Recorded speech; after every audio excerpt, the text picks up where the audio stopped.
Welcome everybody, welcome back to Homestead Heart. And today you all, I wanted to talk to you all about something really pressing in my mind and of course in my heart. And I thought that I would come and share this with you all today. I actually had another video scheduled to release today, and I postponed it because I really wanted to go ahead and say this. And you all, you saw the title of the video, so I'm just going to go ahead and get right into this.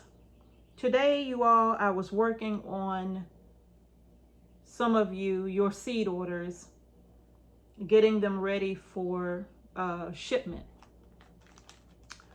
And in so doing, my mind just kept turning. You know, the wheels just kept spinning in my mind. And I'm like, if we keep doing this, if we keep doing this, if we keep doing this. And when I say we, I'm not talking about us here at Homestead Heart. I'm talking about all of you who order seeds from us, or all of you who order seeds from wherever you order them from. If we keep doing this, after a while, we won't need them anymore.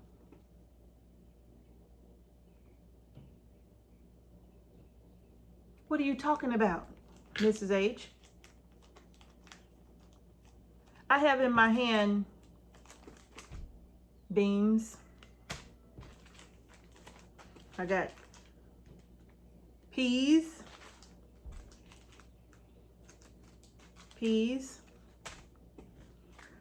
watermelon, look at that, lettuces, tomatoes, more lettuce.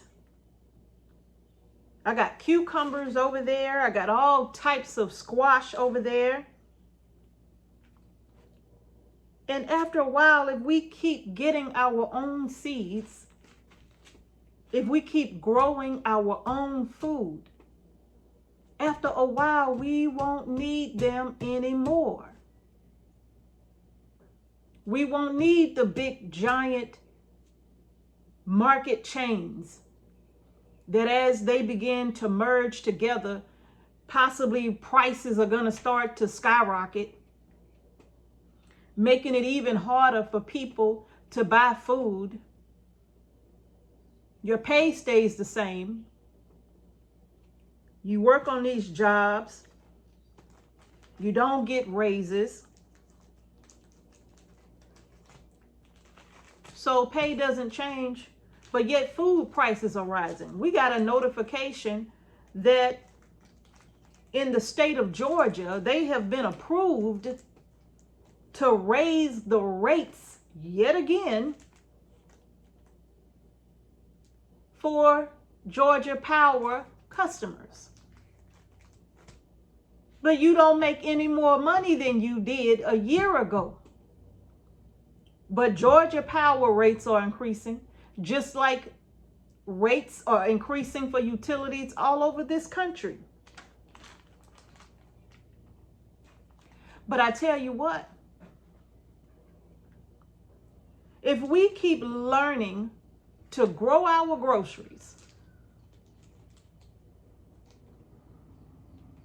and those of us who have YouTube channels and we grow large amounts of food, if we could just try to save as much seed as we can to share it with as many people as we can. And we don't have to do it free of charge because it takes some work to do that, right? So you have to get paid for the time that you put in. But keep making seeds available to people at a fairly decent price so that more and more and more of us can start growing our own food. And after a while, we won't need them anymore. We can learn how to barter with one another. We can even do swaps, which is basically the same thing. You may have somebody raising turkeys, and you may be raising chickens for meat. You can trade some of your chicken for some of their turkey. I can trade you some of my pole beans for some of your bush beans. I can trade you some of my mushroom basket tomatoes for some of your Amish paste tomato seeds.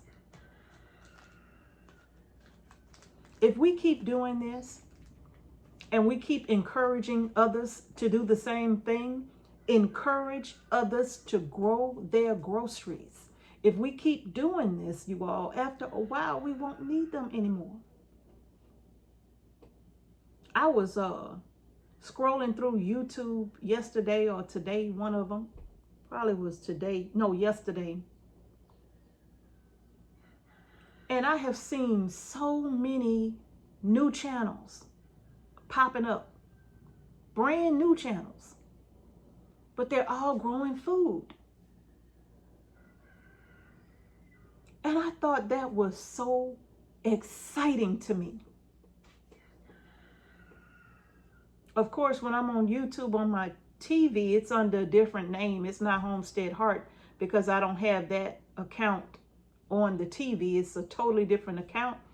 And so when I see them, I always subscribe to them just right away, because in my opinion, when you got one person growing food and they trying to share it with others, it's worth me paying attention to what they're doing.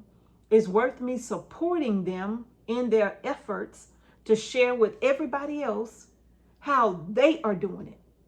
Well, Mrs. H, it's a whole bunch of YouTube channels on there. Yeah, but I'm going to tell you something. There are differences. You got 9 different personalities in this world. And some people learn better. You know, you can have people that talk real fast, right? I'm getting ready to plant some green beans, and when I get ready to plant my green beans, I'm going to go out there and put some soil in the ground, and then I'm going to go ahead and add some mulch, and then I'm going to go ahead and add some fertilizer. You have people that talk really, really fast. And people that can't deal with that won't want to listen to that. But then you got people that listen real fast. And they like when people talk fast and get to it.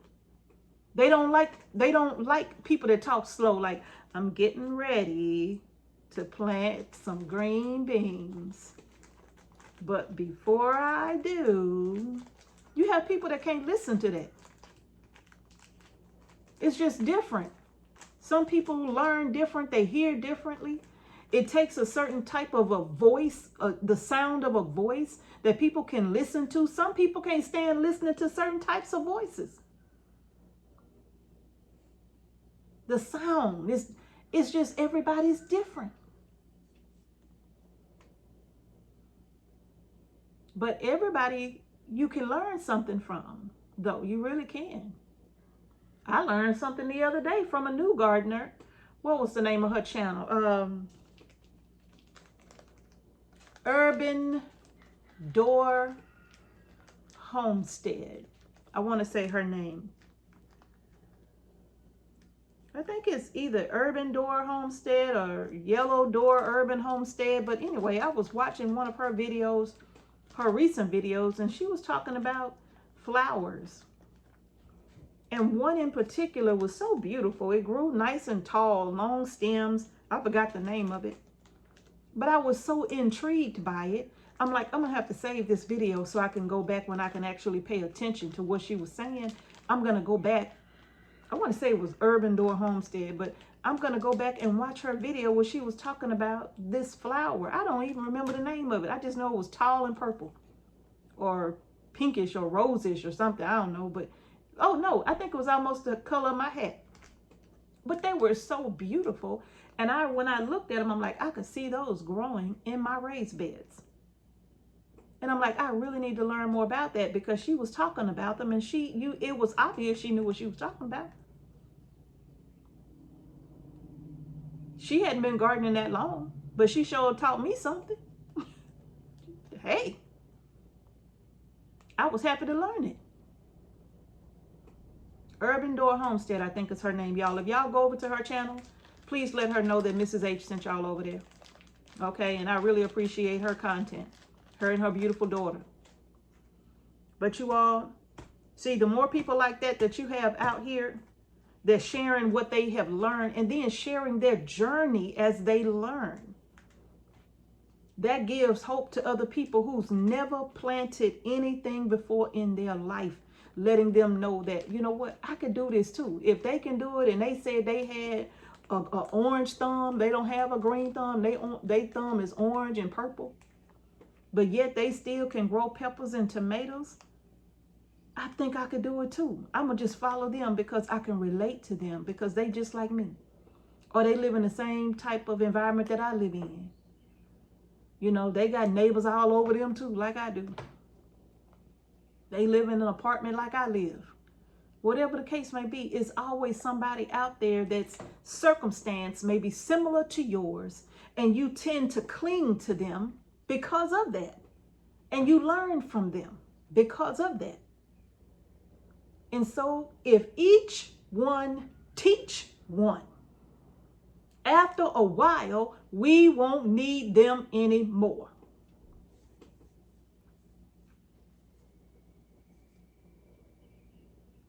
Well, what about growing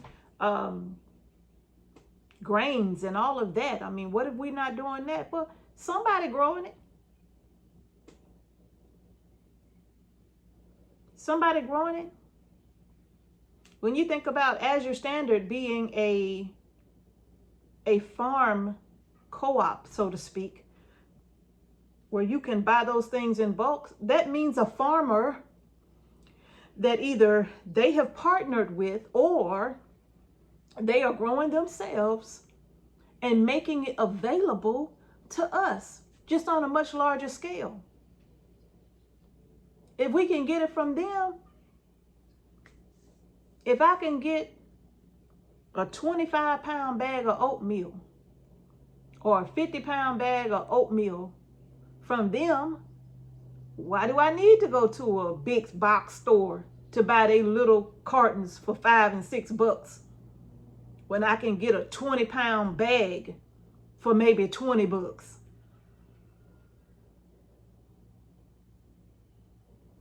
If we all just work together,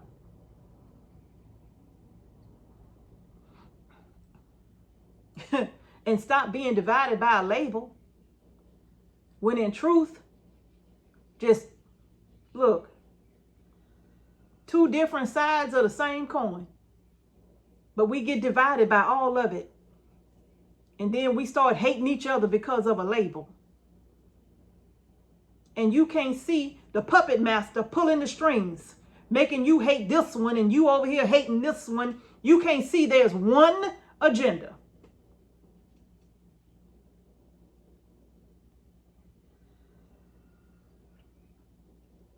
And we so focused, I'm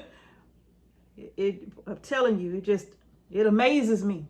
We so focused, I'm this, well, I'm this. And if you're not this, then I don't like you. And if you're not this, I don't like you. But the puppet master is up here. He dangling the strings, right? Just making fools out of everybody, right? Come on, y'all. If we all started doing this, if we all started growing our groceries, y'all know that's our motto over here, grow your groceries. If we all are growing our groceries and we're all teaching one another how to grow our own food, how to use fertilizers that are natural so that we can easily access them, either by producing them from our own property or getting them from somebody else who produces them, and staying away from synthetic fertilizers that ultimately are destroying the soil. But just using what is natural, eventually you won't have to buy it. You will learn how to make your own. There's somebody that I was watching a couple of months ago. I don't know. They were making their own potassium spray, right? Using the banana leaves off of the trees. It was certain things that they did to it. I don't remember, but I thought it was brilliant. I'm like, if you grow banana trees for nothing else but the leaves, you have a nice potassium fertilizer for your plants.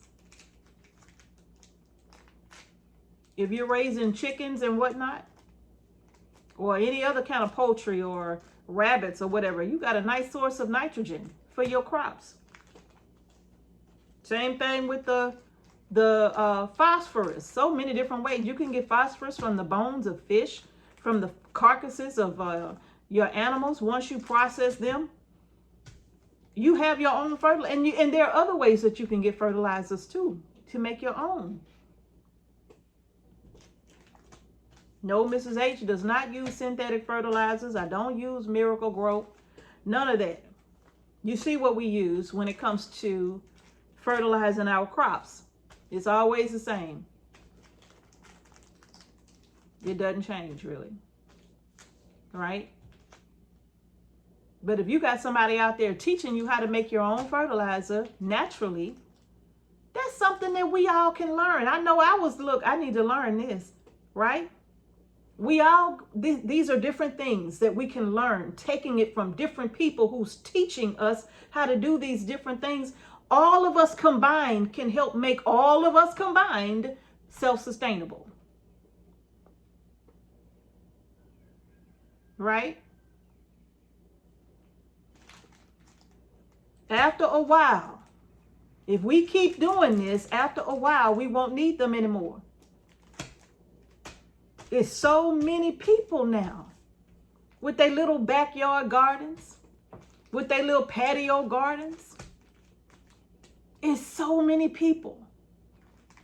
And I just get so happy and excited every time I see it. Every time I look and there's a new channel that done popped up and they tell you we're starting a garden.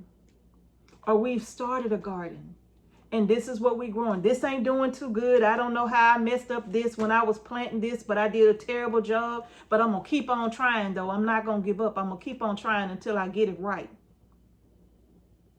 That excites me. That really makes my heart happy to see that. It really does. It makes me feel good to see so many people are starting gardens now. And it always makes me think back to the Great Depression. I questioned my aunt about the Great Depression, my great aunt. I questioned her about that. She don't even remember like none of that. She don't really even though she was growing up in that time, she don't even remember struggling. No. We always had our own garden. We always grew our own food. Mom and them always, look, it was always, they did it themselves. So they didn't even suffer, really, through that. And if they was suffering and she was a child, she didn't know it. Because nothing changed for them as children. So when I see people starting gardens like they're starting gardens, even in containers, there's one young man, I'm calling him a young man, but he about my age, if not older than me. I don't know. But I saw one young man, his entire backyard garden ain't nothing but containers. I can't think of the name of his channel, but I was so impressed. Nothing but grow bags and boxes that he had made and put together. But he growing all kind of food. All kind of food in containers. Because he said in the video, he said, because they move a lot. So I don't know if he's military or what. But he said because they move a lot, he don't dig up the ground because they're renting. Basically, I think is what it was. So they don't dig up the ground. But he say everything you grow in the ground, you can pretty much grow it in a container. And he's showing people who grow in containers how they can do just that. Cheryl's Organic Food Forest. She grow in a ton of containers. Have you not been to her channel yet? Lady Cheryl's Organic Food Forest. She's growing a ton of containers. So there's somebody for everybody based upon your circumstance and your situation. Just type it into YouTube and you're going to find somebody who's doing what you want to do when it comes to growing food. So y'all, that's all I had to say about this video. If we keep doing this, try your best.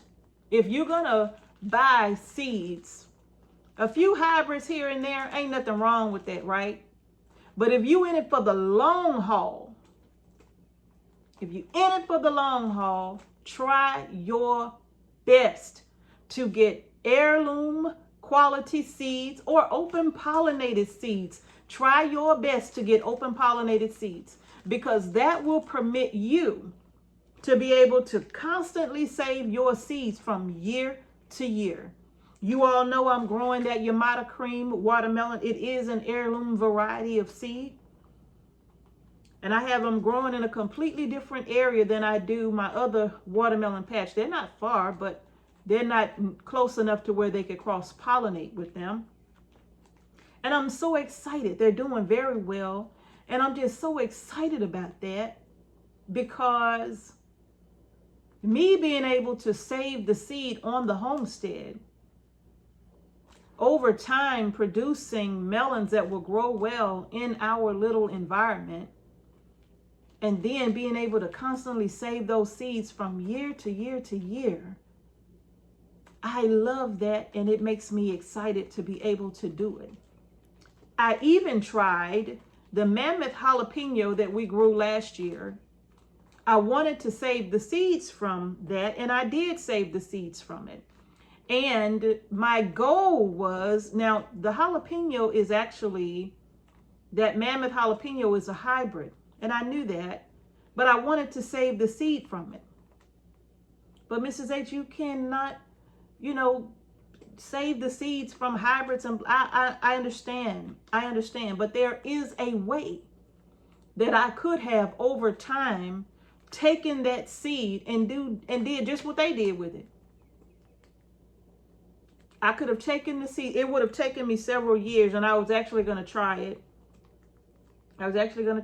But unfortunately, they all died. They all died. A lot of my plants died after I planted them outside because we had that cold snap come through. So I lost the few little pepper plants that I had, but I still have some of the seeds, and I'm just going to try it again. And I'll probably talk about that process in a completely different video.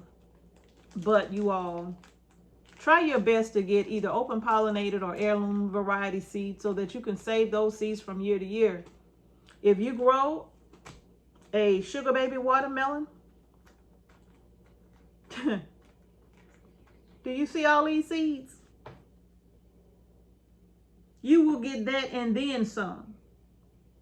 From a melon, you will get this and then some. And if you got these this year, do you need to buy sugar baby watermelon next year? No, you don't. You good. You straight. Right? Yeah. If you're growing green beans, once you harvest them, I always say this about green beans. This is my opinion. And this is just what Mrs. H prefers. You don't have to do it this way. Normally, you can get 3 good pickings from green bean plants, right? That first picking is going to be strong. And so is the second one. And the third one, it may, depending on the temperatures outside, as it starts to kind of heat up, the third one may be a little sparse, right? But what I like to do, instead of harvesting the third picking from those green beans, I don't harvest them at all. Some people harvest, get 3 pickings off of the crop. I don't do that. I'll get 2. And if I find that it's not enough, well, I'll just plant some more seeds if I can. More than likely, the first 2 pickings from a 50-foot row for us is going to be plenty. So the third picking, I leave it. and the plants be full. I mean, they just be loaded with the green beans, but I leave them all. I leave them all.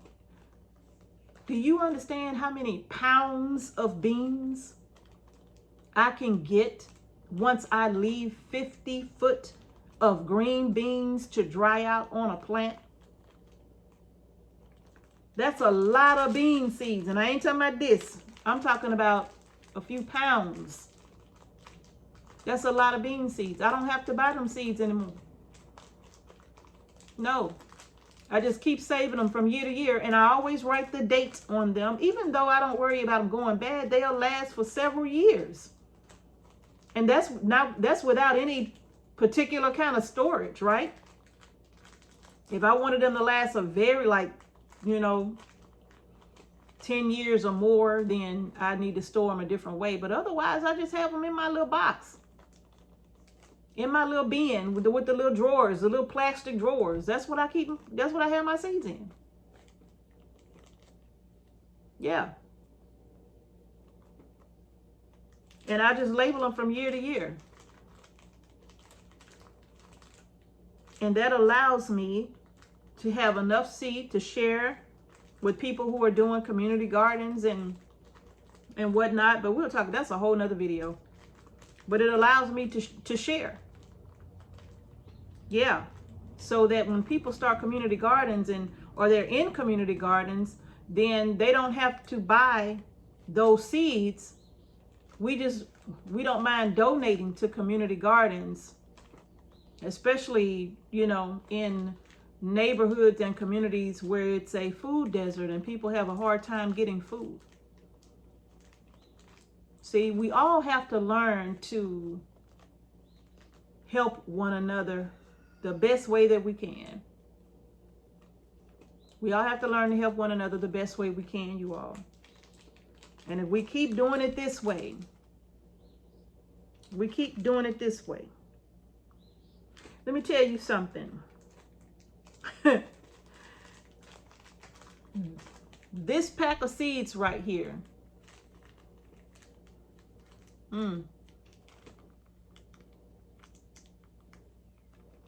This pack of seeds right here,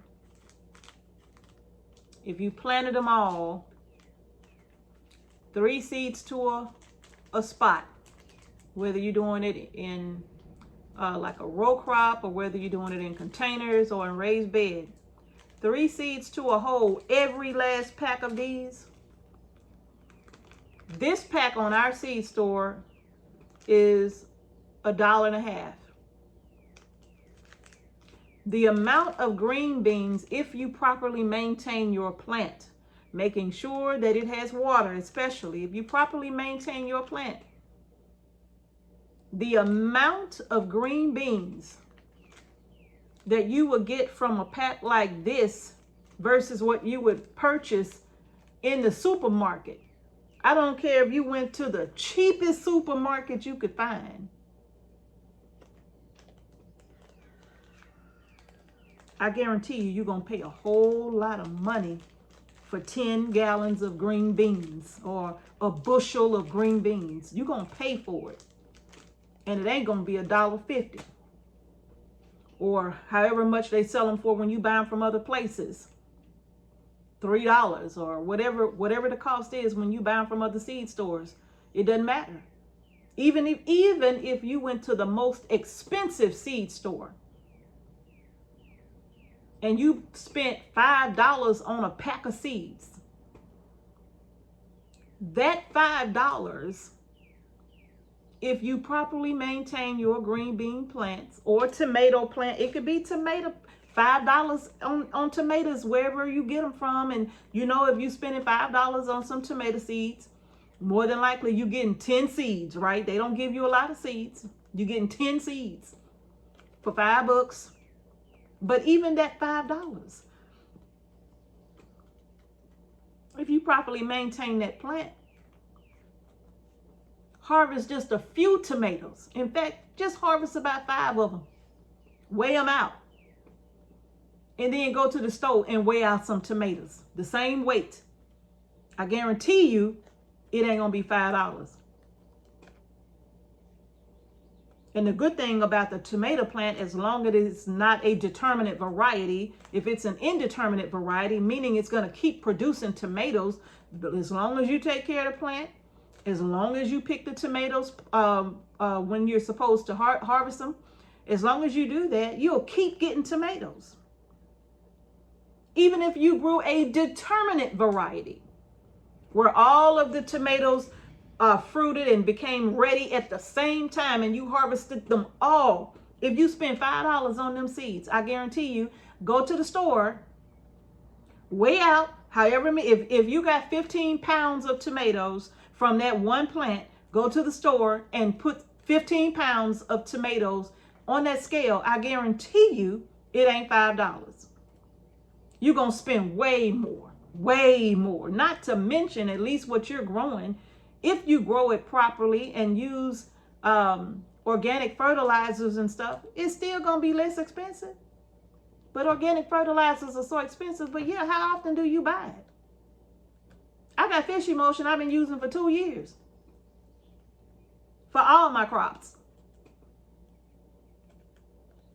$20 I spent a year ago. Well, just about 2 years ago. No, this is the second year that I'm using it. So $10 a year, but for all my crops. And you all seen, you seen our gardens. You know what our gardens look like. We don't have small gardens. I guarantee you it ain't gonna be what you would get out of your own garden once you weigh it up at the market. So if each one of us keep doing this, we keep sharing our seeds, we keep teaching people what we know and what we've learned. I always say the good, the bad, and the ugly. Don't just take people along when the crops look beautiful. Show them how things look when they look pitiful too, so they can understand this is some work here. These gardens just don't poof, there it is. It's all beautiful. This is a lot of work. You may have to pull weeds by hand if you don't have a landscape type of a fabric or a ground cover or cardboard or something that you're putting down to help suppress the weeds. You may be pulling weeds by hand. Show people all of it. Don't hide it. Show it to them so they can see. Make it plain. Look, it is 100 degrees out here. It's hot. But I still got to do X, Y, and Z. Make it plain.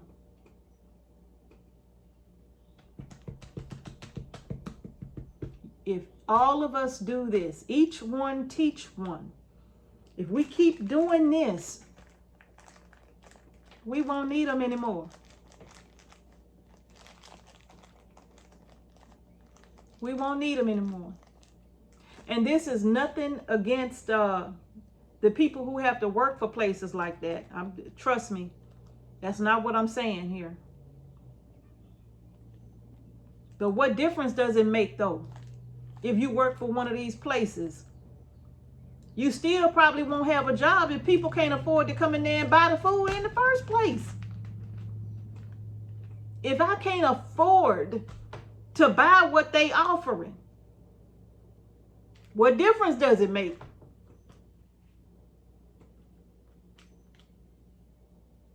Food prices are gonna skyrocket again. I'm telling you, food prices are going up again. And we're not going to even talk about the citrus market. We're talking about Florida citrus, Georgia citrus. Florida citrus has been infested by some kind of a pest, taking out a large majority of their crops. Here in Georgia, when we had the hurricane come through, or the freeze that came, it was the freeze here in Georgia, killed all them little beautiful little blooms on the peach trees, right? We won't see Georgia peaches probably in the market this year. And if you do, the few that you see, the prices are going to be astronomical. Go research it for yourself. Look at what's happening to the citrus in Florida, the peaches here in Georgia. Look it up for yourself. Keep your ear to the ground so you'll know about these things, because this is how you're going to know how your food prices, what your food prices are going to look like in the grocery store. How about the wheat? Look at what's going on with the wheat crops. How that's going to affect you buying flour at the supermarket. Food prices are going to be ridiculous.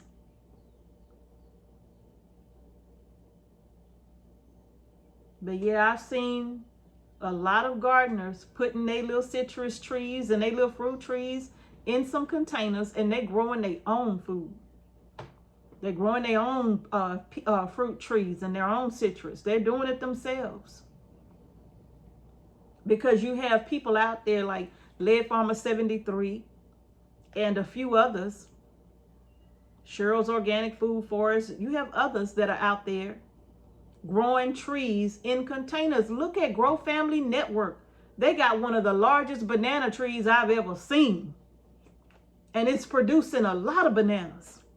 I'm impressed. I wish my banana tree would have done that. Mine die back every year. Haven't got a banana yet. But maybe I should probably put it in the ground, because theirs is in the ground inside of their high tunnel though. So it probably gets some protection from any major frost that they may get in South Louisiana. But everybody's trying to do it themselves now. We're trying to get back to the basics, right? Remember what we did before there was a TG&Y? Remember what we did before there was Kroger and Brookshires and all of the others? Remember what we did? Well, I ain't gonna say we, because I wasn't there, but do you remember what your big mama and grandpa used to do back then? They grew their own food. So you all, that's it. I just wanted to come to you all today with that quick topic. I don't know how quick it is. This is a long video. If we all learn how to do this, and when we learn, we're not selfish, we teach other people how to do it too, we won't need them anymore. If we all do it, y'all, we won't need them anymore. All right, that's going to do it. Thank y'all for watching Homestead Heart. Peace and blessings to each and every one of you. And remember, you all, please, please, please grow your groceries. We'll see y'all in the next video.